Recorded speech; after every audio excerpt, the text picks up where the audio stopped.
Hello everyone, welcome you all on the PW UGC NET. और आज के session में हम आपके सिलेबस के अलावा कौन कौन से टॉपिक्स एडिशनल हैं आपके अपकमिंग एग्ज़ाम के लिए उसके बारे में डिस्कशन करेंगे।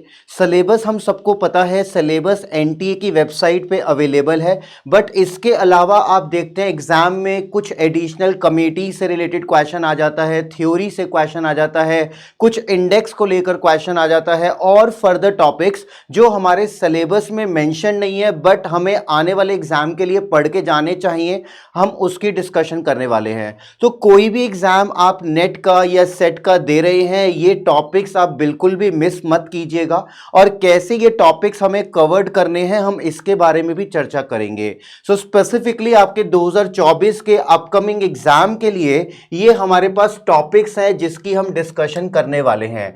सो ऑलरेडी हमें ये सिलेबस तो पता है, हम सिलेबस पे बिल्कुल भी जो आपके पास नेट पे अवेलेबल है आपने सारा पढ़ रखा है। हमारे पास एक यूनिट में मल्टीपल सब्जेक्ट्स हैं, ये हमें पता है, लेकिन इन फर्दर यूनिट्स में कई बार हमारे पास ऐसे टॉपिक्स पेपर में आ जाते हैं जो हमारे सिलेबस में मेंशनड ही नहीं है। और ये बहुत खासियत बहुत ही ज़्यादा नॉर्मल है क्योंकि आप कॉम्पिटिटिव एग्जामिनेशन में सिलेबस को जो है स्पेसिफिकली एग्जॉस्टिव मानकर तैयारी नहीं कर सकते। तो सिलेबस आपको एक हिंट दे रहा है, बट सिलेबस के अलावा अगर हमें ये टॉपिक पता चल जाए कि हमें कौन कौन से टॉपिक्स करने हैं तो आपके लिए एक आसान जो है बेसिकली पढ़ना जो है आपके लिए एक ईज हो जाएगा।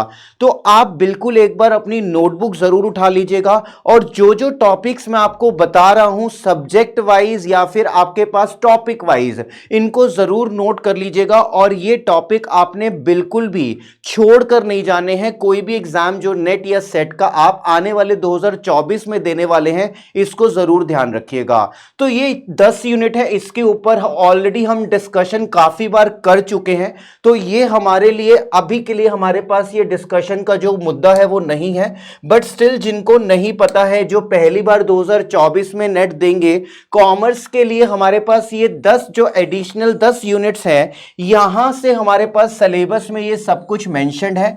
आप एनटीए की वेबसाइट पर जाएंगे, सिलेबस को गो थ्रू कर लेंगे, आपको इन सारे के सारे यूनिट्स में जो टॉपिक्स है वो मिल जाएंगे। लेकिन मेरा जो पर्पस है वो आपको ये बताना है कि सिलेबस के अलावा हम कौन कौन से और टॉपिक्स जो हैं वो कवर्ड करके जाए, इसको हम टॉपिक वाइज आज कवर्ड करने वाले हैं। तो सबसे पहले आप देख सकते हैं ये हमारे पास एडिशनल टॉपिक्स हैं, मतलब ये हमारे कंटेंट में सिलेबस में मेंशन नहीं है। और मैंने किस बेस पे आपके साथ ये टॉपिक लिए हैं, जितने भी टॉपिक्स आप अभी आने वाली स्लाइड में देखेंगे उसका बेस है करंट अफेयर्स, और साथ ही साथ जो प्रीवियस ईयर के हमारे पास क्वेश्चंस आए हैं उन सबको एक्यूमुलेट करके मैंने ये सिलेक्टेड टॉपिक्स आपके लिए निकाले हैं। तो इन्हें जरूर आपने कवर करना ही करना है। तो सबसे पहले आप देखते हैं टाइप्स ऑफ इंडेक्स। हम जनरली करते क्या हैं, हमारे अगर सिलेबस में हो या फिर नॉर्मली जो हमारे पास इंडेक्स है, हम जनरली कंज्यूमर प्राइस इंडेक्स पढ़कर जाते हैं, हम होलसेल प्राइस इंडेक्स पढ़कर जाते हैं, हम ह्यूमन डेवलपमेंट इंडेक्स पढ़ के जाते हैं, हम कॉस्ट इन्फ्लेशन इंडेक्स सीआईआई पढ़ के जाते हैं। लेकिन फिर भी कुछ इंडेक्स ऐसे आ जाते हैं जिनका हमें नाम ही नहीं पता। ये जो मैं आपके साथ इंडेक्स अब मेंशन कर रहा हूं, ये आपके बिजनेस एनवायरनमेंट से रिलेटेड हो सकते हैं, ये आपके फाइनेंशियल इंस्टीट्यूशन से रिलेटेड हो सकते हैं, ये आपके इंटरनेशनल बिजनेस से रिलेटेड हो सकते हैं, ये आपके पास फाइनेंशियल से रिलेटेड हो सकते हैं। तो ये इंडेक्स है जो आपने स्पेसिफिकली कवर्ड करने हैं। अब इन इंडेक्स में कौन कौन सी चीजें आप पढ़ के जाएंगे मैं ये भी आपको बता दूं। सबसे पहले तो इंडेक्स की अगर हम बात करें तो इंडेक्स का हमारे पास मीनिंग क्या है ये आपने कवर्ड करना है। इस इंडेक्स का पर्पस क्या है, क्यों ये इंडेक्स हमारे पास बनाया गया है, कौन सी पर्टिकुलर इंडस्ट्री में ग्रोथ को डिटरमाइन करना है या फिर कोई पर्टिकुलर फाइनेंशियल इंस्टीट्यूशन के लिए फाइनेंशियल इंक्लूजन को डिटरमाइन करना है। इसके अलावा इस इंडेक्स की जो कैलकुलेशन है वो किस तरीके से की जाती है, आपको ये बेसिक चीजें इंडेक्स से रिलेटेड पता होनी चाहिए। तो मैं आपको बता देता हूं यहां पर कौन कौन से इंडेक्सेस हमारे पास हैं। सबसे पहले हम बात कर रहे हैं हफिंडेल इंडेक्स वैल्यू, जिसे हम HHI इंडेक्स भी कहते हैं, हर्फिंडेल हर्शमैन इंडेक्स वैल्यू। तो ये आपके लिए जो इंडेक्स है बिजनेस एनवायरनमेंट से रिलेटेड। इंडस्ट्रियल प्रोडक्शन इंडेक्स हमारे पास बिजनेस एनवायरनमेंट से related. Index of industrial production जो हमारे पास बिजनेस एनवायरनमेंट से रिलेटेड है। तो ये हमारे पास कुछ इंडेक्स है जो बिजनेस एनवायरनमेंट से रिलेटेड है। आपके पास इनका जो पर्टिकुलर इंडेक्स है ये भी ध्यान रखिएगा, इनका जो बेस ईयर है वो क्या है। Base year time to time हमारे पास कुछ इंडेक्सेस का चेंज होता रहता है। हर इंडेक्स में आपको बेस ईयर नहीं मिलेगा, बट जहां पे बेस ईयर है और बेस ईयर चेंज हुआ है ये आपके लिए इंपॉर्टेंट है। आरबीआई फाइनेंशियल इंक्लूजन इंडेक्स जो आपका मनी बैंकिंग से रिलेटेड है। Business environment risk intelligence index जो कि आपके पास ग्लोबली हमारे पास ये इंडेक्स है। इंडेक्स ऑफ कोर इंडस्ट्रीज, कौन कौन सी इंडस्ट्रीज हैं जो हमारे पास इस इंडेक्स में आती हैं। आपको 8 इंडस्ट्रीज मिलेंगी और आपको इनकी ग्रोथ का रेट पता होना चाहिए। 80 केरनी इंडेक्स जो कि आपका ये इंटरनेशनल इंडेक्स है, जो कि आपके पास इंटरनेशनल बिजनेस से रिलेटेड है। तो आपके पास हर बार अगर आप प्रीवियस ईयर देखेंगे कोई ना कोई इंडेक्स आपको जरूर कहीं ना कहीं किसी क्वेश्चन में दिखा होगा, और इस इंडेक्स में क्या क्या इंप्रूवमेंट्स हो रही हैं over the period of time ये आपके लिए इंपॉर्टेंट है, ध्यान रखिएगा। तो ये तो रही हमारे पास इंडेक्स की बात। जितने इंडेक्सेस आपके पास एडिशनल हैं ये आपने जरूर कवर्ड करके जाने ही जाने हैं। इसके अलावा हमारे पास आती हैं कमेटीज। अब कमेटीज ध्यान रखिएगा, मैं ये नहीं कह रहा किसी भी पर्टिकुलर इंडेक्स में या कमेटी में या एक्ट में जो आपके पास एग्जिस्टिंग है वो तो आपने कवर्ड करने ही करने हैं। मैं यहां पर एडिशनल की बात कर रहा हूं, जो आपके पास इंपॉर्टेंट पार्ट है उनकी मैं यहां पर बात कर रहा हूं। अब कमेटीज की जब हम बात करते हैं, जितनी भी कमेटीज इंश्योरेंस सेक्टर से रिलेटेड, बैंकिंग सेक्टर से रिलेटेड, जीएसटी से रिलेटेड या फिर बिजनेस एनवायरनमेंट से रिलेटेड, हम तकरीबन 20 से 25 कमेटीज करके जाते हैं। इसके अलावा भी हमारे पास कई कमेटीज आ जाती हैं जो शायद हमें नहीं पता। अब ये जो मैं आपको कमेटीज की लिस्ट दे रहा हूं ये मैं आपको रीसेंट कमेटीज की लिस्ट दे रहा हूं जो कि हमारे पास 2023 में पॉपुलर कमेटीज थी। और इसके अलावा आपके पास अगर कोई कमेटी कवर्ड नहीं है जो पुरानी है वो भी इसमें इंक्लूड है। कमेटी से रिलेटेड नाम तो हमें ऑलरेडी यहां पर दे रखा है। कमेटी हमारी किस पर्पस से बनाई गई थी ये आपने याद रखना है, और कमेटी की जो बेसिकली रिकमेंडेशन है वो यहां पर आपने ध्यान रखनी है। क्योंकि जब हमारे पास मैच द फॉलोइंग में क्वेश्चन आता है तो कमेटी का पर्पस या कमेटी की रिकमेंडेशन क्या है ये आपको ध्यान रखना है।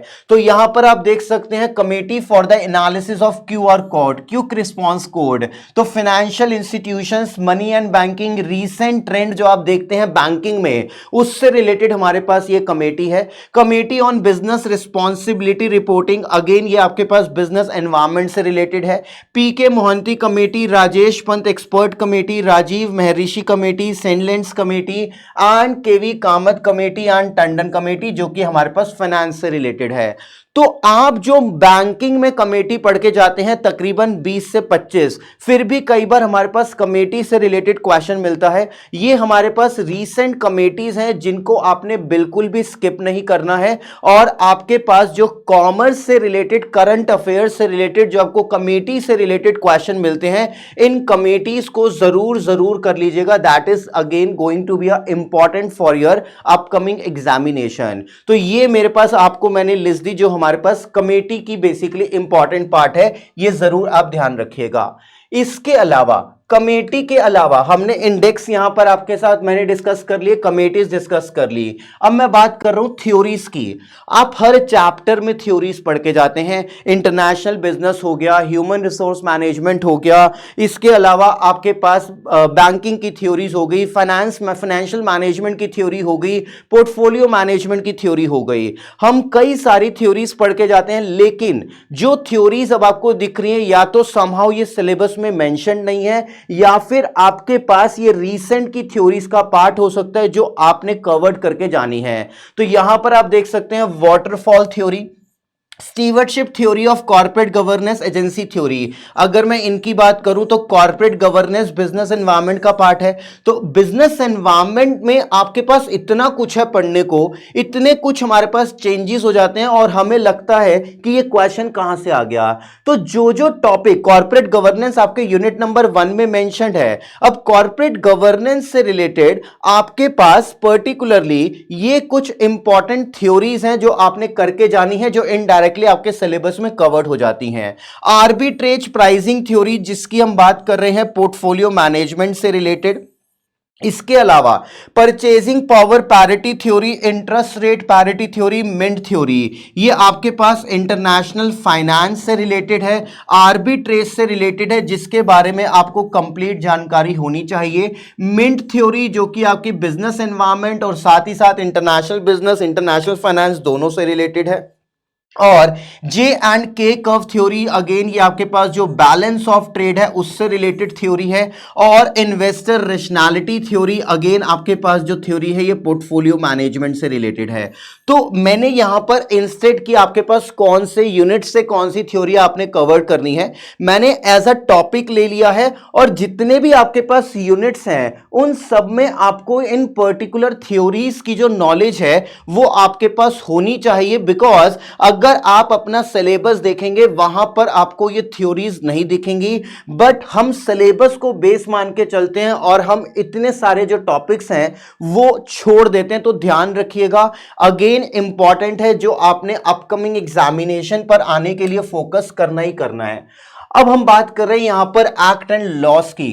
काफी सारे एक्ट हमारे पास ऑलरेडी गिवन है। ह्यूमन रिसोर्स मैनेजमेंट में, ह्यूमन रिसोर्स मैनेजमेंट में इंडस्ट्रियल रिलेशन से हमारे पास एक्ट ऑलरेडी गिवन है। हमारे पास यूनिट नंबर 9 है लीगल एस्पेक्ट ऑफ बिजनेस, जो कवर्ड करता है आपका Indian contract act, negotiable instrument act, sales of goods act, consumer protection act, competition act, GST, right to information, information technology act, intellectual property rights के act, ये सब mentioned हैं। But अब recent में हमारे पास क्या क्या अपडेशंस है ये मैं आपको बता दूं। तो आप देखेंगे मैंने ये पर्टिकुलरली सीक्वेंस में ही लिखा हुआ है, इसे इन सीक्वेंस में आपके पास जो है इंपॉर्टेंट मानकर चलिएगा अपने एग्जाम के लिए। टेलीकम्युनिकेशन बिल 2023, अभी तक ये हमारे पास एक्ट नहीं बना है। लास्ट टू लास्ट वीक में ये पार्लियामेंट हाउस में अप्रूव हो चुका है दोनों हाउसेस के द्वारा। तो आपके एग्जाम तक हमारे पास ये एक्ट बन जाएगा और इससे रिलेटेड जो इंट्रोडक्शन पार्ट है और इसकी क्या नीड थी और यहां पर क्या इसके प्रोविजंस हैं, बेसिकली स्कैम जो हमारे पास टेलीकम्युनिकेशन बिल से रिलेटेड है उसे रोकने के लिए जो बिल है ये इंट्रोड्यूस किया गया था। तो ये आपके लिए बहुत इंपॉर्टेंट हो जाता है, ध्यान रखिएगा। ये एक्ट आपके एग्जाम तक एग्जिस्टिंग में आ जाएगा तो ये आपको जरूर करके ही जाना है, करंट अफेयर का ये आपका पार्ट बनेगा। अगेन जब तक आप जून वाले एग्जाम के लिए अपीयर्ड होंगे, हमारे पास फाइनेंस एक्ट 23-24 ये हमारे पास आ चुका होगा, तो ये आपके लिए इंपॉर्टेंट है। 23 हमारे पास ऑलरेडी है। तो जितनी भी पर्टिकुलर फाइनेंस एक्ट में हमारे पास स्कीम अनाउंस होती हैं, हमारे पास बजट अनाउंस होता है, हमारे पास अलग अलग सेक्टर के लिए एक फिक्स्ड अमाउंट डेडिकेटेड होता है। तो ये सारी चीजें आपके पास बिजनेस एनवायरनमेंट के पॉइंट ऑफ व्यू से, इंटरनेशनल बिजनेस के पॉइंट ऑफ व्यू से, फाइनेंशियल मैनेजमेंट के पॉइंट ऑफ व्यू से, बैंकिंग के पॉइंट ऑफ व्यू से, टैक्सेशन के पॉइंट ऑफ व्यू से, तो जितने भी हमारे पास करंट के टॉपिक हैं ये आपके पास वहां से रेलेवेंट हो जाता है। तो इसे बिल्कुल स्किप मत कीजिएगा। अब हमारे पास ऑलरेडी जैसा मैंने आपको बताया consumer protection act, competition act mentioned है, बट इनमें अमेंडमेंट आ चुकी है। तो आपके लिए बहुत इंपॉर्टेंट हो जाता है कि क्या क्या चेंजेस हमारे पास कंपटीशन एक्ट 2023 में आए हैं और कंज्यूमर प्रोटेक्शन एक्ट में आए हैं, ये आपके लिए इंपॉर्टेंट हो जाता है, ध्यान रखिएगा। MSMED act, micro small medium enterprise development act, originally 2006 में हमारे पास आया था। 2020 में इसमें भी हमारे पास चेंजेस आए हैं, बट यहां से अभी तक हमारे पास क्वेश्चन नहीं आया है, इसलिए ये आपके पास जो है इंपॉर्टेंट हो जाता है। MSMED एक्ट, इसको भी ध्यान रखिएगा। सरफाइजी एक्ट, एसेट सिक्योरिटाइजेशन हमारे सिलेबस में मेंशन्ड है। जब आप बैंकिंग फाइनेंशियल इंस्टीट्यूशन में जाएंगे तो वहां पर सरफाइजी एक्ट मेंशन नहीं है, बट सिक्योरिटाइजेशन के चलते ये आपके पास एक्ट जो है वो इंपॉर्टेंट हो जाता है, बिकॉज जितना भी एसेट सिक्योरिटाइजेशन का प्रोसेस है वो इस एक्ट के अंडर मेंशन रूल्स के अकॉर्डिंग होगा, that's why it is relevant. Consumer labour के पॉइंट ऑफ व्यू से, ह्यूमन रिसोर्स मैनेजमेंट के पॉइंट ऑफ व्यू से, सोशल सिक्योरिटी के पर्पस के पॉइंट ऑफ व्यू से आपके पास ये एक्ट रेलेवेंट हो जाते हैं। आई होप आप ऑलरेडी पढ़ के जाते होंगे, बट क्योंकि ये सिलेबस में मेंशन नहीं है, जो अब बच्चे पहली बार एग्जाम देंगे सिलेबस को देखते हैं उनके रेफरेंस के लिए मैं बता दूं, जितने भी एक्ट हमारे पास सोशल सिक्योरिटी से रिलेटेड बने हैं, चाहे वो आपका वेजेस एक्ट हो, चाहे वो आपका पीएफ एक्ट हो, चाहे वो आपका ईएसआई एक्ट हो, फैक्ट्रीज एक्ट हो, बोनस एक्ट हो, इनकी जो एप्लीकेबिलिटी है कि ये एक्ट किन किन एम्प्लॉयर पर एप्लीकेबल होते हैं, ये आपके लिए जो है बेसिकली इंपॉर्टेंट हो जाता है। तो एप्लीकेबिलिटी आप किसी भी एक्ट की मत छोड़िएगा, मतलब एम्प्लॉयर के अंडर अगर इतने एम्प्लॉइज हैं तो ये पर्टिकुलर एक्ट जो है वो एप्लीकेबल हो जाता है। तो ये हमारे पास एक्ट और लॉज हैं, स्पेसिफिकली मेंशन नहीं है बट आपने इनको करके जाना है, तो यहां आपके लिए ये इंपॉर्टेंट एक्ट थे।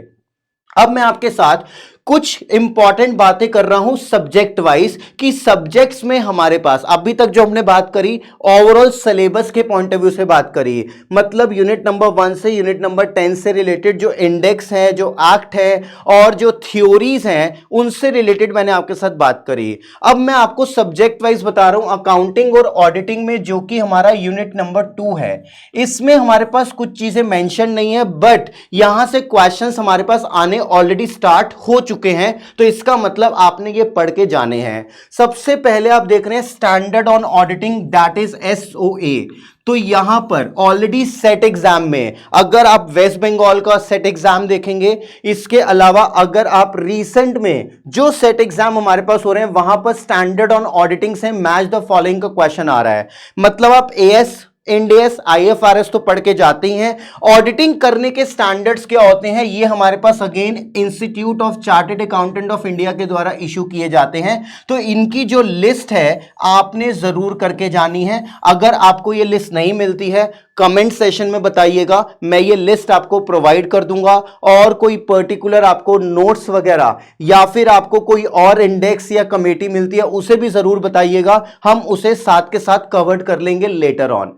इसके अलावा हमारे पास ऑपरेटिंग कॉस्टिंग या सर्विस कॉस्टिंग मेंशन नहीं है। आपको याद होगा हमारे पास मैच द फॉलोइंग में सर्विस इंडस्ट्रीज, जो कि हमारे पास पर्टिकुलरली ट्रांसपोर्टेशन इंडस्ट्रीज हैं, एविएशन इंडस्ट्री है, होटल इंडस्ट्री है, हॉस्पिटल इंडस्ट्री है, ये अपने पर्टिकुलर कस्टमर के लिए कॉस्ट कैसे कैलकुलेट करते हैं। तो आपके लिए ऑपरेटिंग कॉस्टिंग मेंशन नहीं है, but you are suppose to cover this topic as well.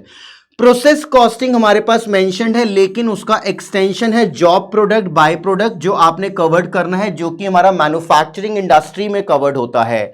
इसके अलावा जो मैंने ये टॉपिक लिखे हैं, ये मैंने टॉपिक लिखे हैं आपके मैनेजमेंट अकाउंटिंग से रिलेटेड। मैनेजमेंट अकाउंटिंग में हम सीवीपी एनालिसिस पढ़ के जाते हैं, स्टैंडर्ड कॉस्टिंग पढ़ के जाते हैं, बजटरी कंट्रोल पढ़कर जाते हैं, कॉस्ट को कैसे कंट्रोल किया जाए। लेकिन कॉस्ट को फर्दर कंट्रोल करने के लिए हमारे पास ये कुछ और टेक्निक्स हैं जो आपने कवर्ड करनी है। कॉस्ट को कंट्रोल करने के लिए मैं आपको बताऊं, आपके सिलेबस में मेंशन्ड है लाइफ साइकिल कॉस्टिंग, आपके सिलेबस में मेंशन्ड है काइजन कॉस्टिंग, जो कि हमारे पास इंप्रूवमेंट का पार्ट है, आपके सिलेबस में मेंशन्ड है टारगेट कॉस्टिंग, ये हमारे पास मेंशन्ड है जो कि कॉस्ट रिडक्शन टेक्निक है।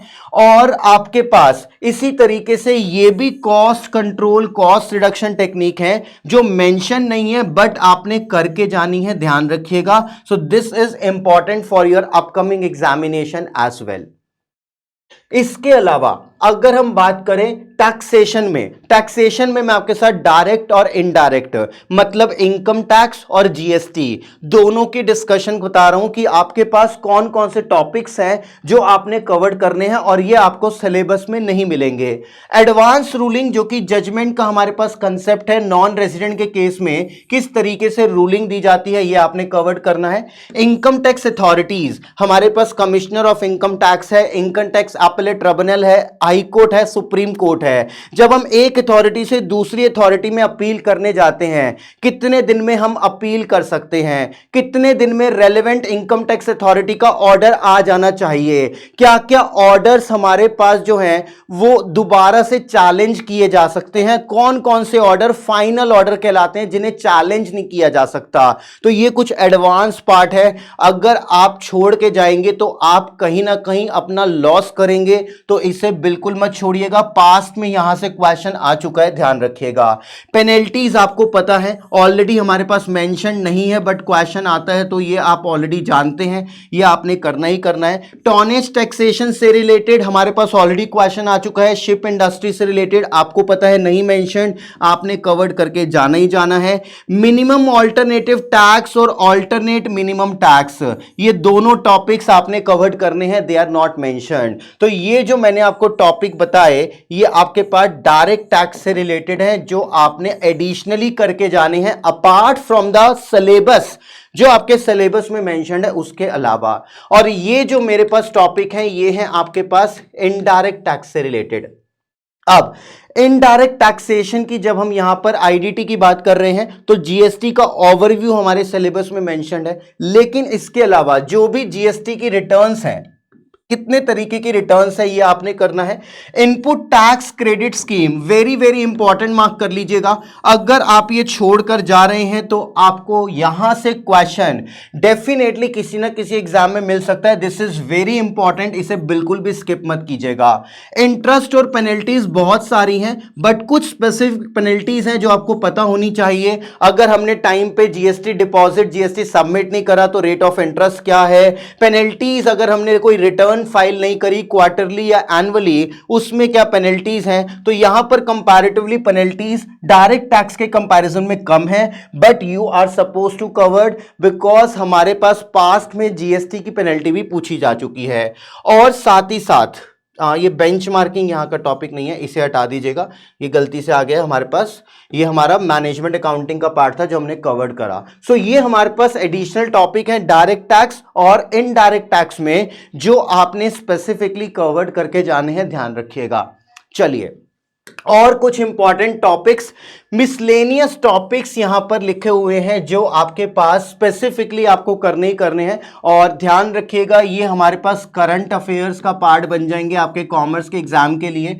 और ये business environment, international business, money and banking, economics से रिलेटेड आपके पास हो सकते हैं। और यहां पर आपके पास एफडीआई का ट्रेंड, एफडीआई में कहां से एफडीआई किस पर्टिकुलर सेक्टर में, किस पर्टिकुलर कंट्री से कितना ज्यादा आ रहा है, कौन से सेक्टर में कितना % एफडीआई अलाउड है, गवर्नमेंट रूट के थ्रू, ऑटोमेटिक रूट के थ्रू, ये आपको पता होनी चाहिए।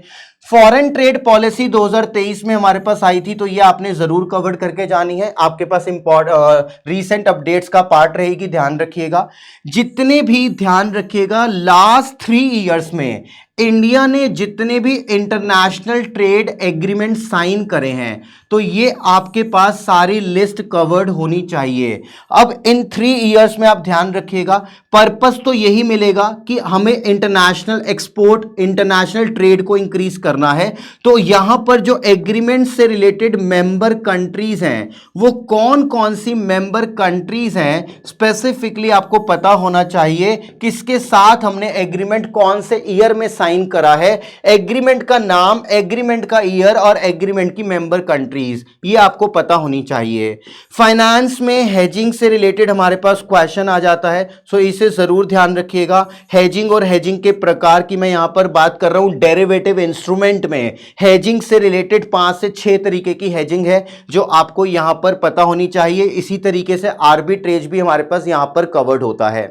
इसके अलावा मार्केटिंग में जो रीसेंट ट्रेंड प्राइसिंग चल रहा है ये आपको पता होना चाहिए। और पोर्टफोलियो से रिलेटेड ये कुछ पोर्टफोलियो का पार्ट है जो आपने ध्यान रखना है। इसके अलावा अगर मैं यहां पर कुछ और ऐड करना चाहूं जरूर कवर्ड कर लीजिएगा, कंपनीज अमेंडमेंट रूल्स ऑर्डर कारो 2020, यहां पे आपके लिए ये इंपॉर्टेंट है। ये हमारे पास मेंशन नहीं है बट ये हमारे पास जो क्वेश्चंस है यहां पर, चाहे वो इंटरनल ऑडिटर को लेकर हो, चाहे वो आपके पास कॉर्पोरेट गवर्नेंस को लेकर हो, यहां से आपके पास क्वेश्चन बनता है और साथ ही साथ सेबी से related listing obligation and disclosure requirement, LODR guidelines, ये हमारे पास सेबी से रिलेटेड पार्ट है, रीसेंट का पार्ट है, इसके बारे में भी आपको कंप्लीट जानकारी होनी चाहिए, ध्यान रखिएगा।